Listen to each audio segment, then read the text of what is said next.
26x42ની સાઇઝનું G+1.5 માળવાળું fully ફર્નિચરવાળું શેરી કોર્નરનું તૈયાર મકાન વેચવાનું છે, જેમાં નીચે પાર્કિંગ બનાવેલું છે, સાથે હોલ, કિચન, એક બેડરૂમ અને કોમન ટોયલેટ બાથરૂમ બનાવેલા છે અને પાછળની બાજુ વાડાની જગ્યા પણ છોડેલી છે. પહેલા માળે એન્ટ્રી કરતા આગળ ગેલેરી આવશે, સાથે હોલ અને 2 બેડરૂમ બનાવેલા છે.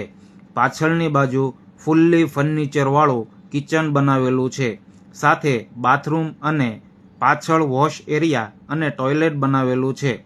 બીજા માળે જતા ગેલેરી સાથે ફર્નિચરવાળો હોલ બનાવેલો છે. ટેરેસ ઉપર પતરાનો શેડ અને ટોયલેટ બનાવેલા છે. ઉપર પાવર સોલાર અને ગરમ પાણીનું સોલાર પણ મૂકેલું છે. જો આ રીતનું તૈયાર મકાન તમે લેવા માંગતા હોવ તો ડિસ્પ્લે ઉપર નંબર આપ્યો છે, તેના પર કોલ કરી વિઝિટનો સમય બુક કરાવી શકો છો.